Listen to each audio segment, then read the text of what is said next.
जय श्री राम। मंगल भवन अमंगल हारी, द्रवहु सुदशरथ अजिर बिहारी।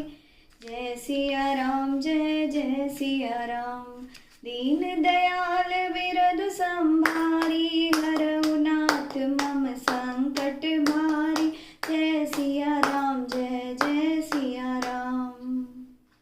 अनेक प्रकार से मुनि को समझा बुझाकर प्रभु अंतर्धान हो गए और नारद जी श्री रामचंद्र जी के गुणों का गान करते हुए ब्रह्मलोक को चल दिए। जब शिवजी के गणों ने मुनि को मोह रहित और मन में प्रसन्न होकर मार्ग में जाते हुए देखा, तब वे अत्यंत भयभीत होकर नारद जी के पास आए और उनके चरण पकड़कर दीन वचन बोले।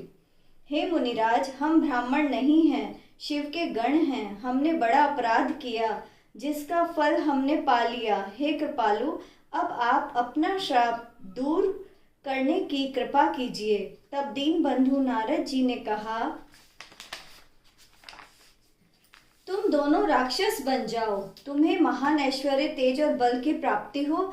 तुम अपनी भुजाओं के बल से सारे विश्व को जीत लोगे। तब भगवान विष्णु मनुष्य शरीर धारण करेंगे और युद्ध में श्री हरि के हाथ से तुम्हारी मृत्यु होगी, जिससे तुम्हारी मुक्ति हो जाएगी और फिर तुम संसार में जन्म नहीं लोगे। वे दोनों मुनि के चरणों में सिर झुकाकर चले और समय पाकर राक्षस हुए। देवताओं को प्रसन्न करने वाले, सज्जनों को सुख देने वाले और पृथ्वी का भार हरण करने वाले भगवान ने इसलिए मनुष्य रूप में अवतार लिया था। इस प्रकार भगवान के अनेक सुंदर, सुखदायक और अलौकिक जन्म और कर्म हैं। प्रत्येक कल्प में जब जब भगवान अवतार लेते हैं तथा अनेक प्रकार की सुंदर लीलाएं करते हैं, तब तब मुनिजन परम पवित्र काव्य रचना करके उनकी कथाओं का गान करते हैं और भांति भांति के प्रसंगों का वर्णन करते हैं, जिन्हें सुनकर बुद्धिमान आश्चर्य नहीं करते। श्री हरि अनंत हैं, कोई उनका पार नहीं पा सकता और उनकी कथा भी अनंत है। संत जन उसे अनेक प्रकार से कहते सुनते हैं।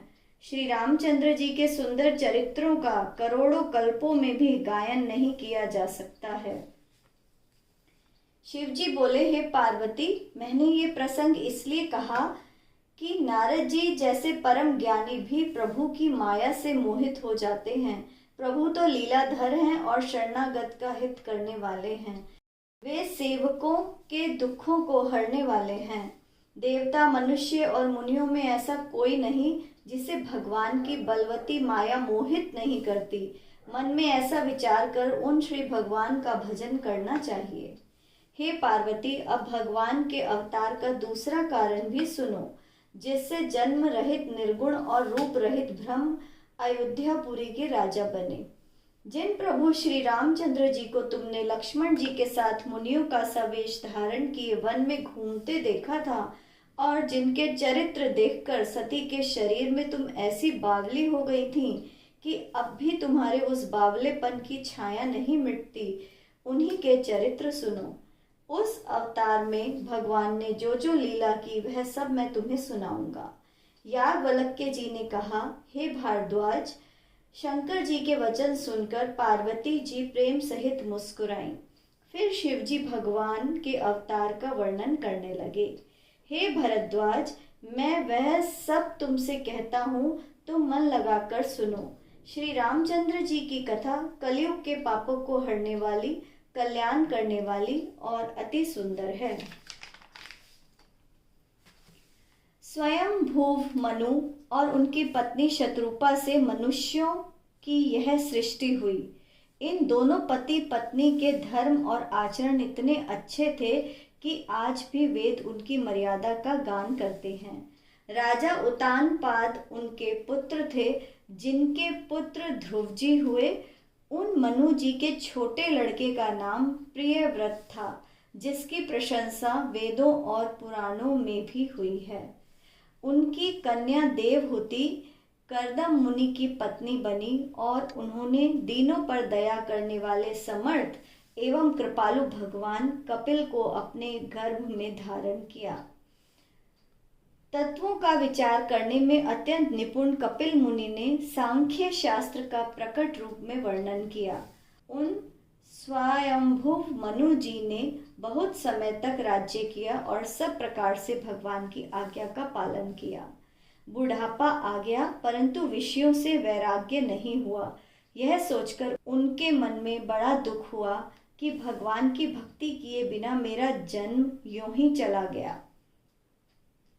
तब मनु जी अपने पुत्र को राज्य देकर स्वयं पत्नी सहित वन को चल दिए।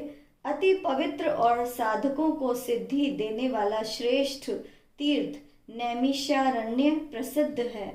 वहां मुनि और सिद्ध रहते हैं। राजा मनु हृदय में प्रसन्न होकर वहीं चले। मार्ग में जाते हुए वे दोनों ऐसे सुशोभित हो रहे थे मानो ज्ञान और भक्ति ही शरीर धारण करके जा रहे हों। चलते चलते वे गोमती के किनारे जा पहुंचे। वहां उन्होंने निर्मल जल में स्नान किया तथा धर्म धुरंधर राजर्षि जानकर अनेक सिद्ध और ज्ञानी मुनि उनसे मिलने आए। मुनियों ने आदर पूर्वक सभी सुंदर तीर्थ उनको दिखा दिए। उनका शरीर दुर्बल हो गया था। वे मुनियों के से वस्त्र धारण करते थे और संत समाज में नित्य पुराण सुनते थे और द्वादशाक्षर मंत्र ओम नमो भगवते वासुदेवाय का प्रेम सहित जप करते थे। भगवान वासुदेव के चरण कमलों में उन दोनों का मन रम गया।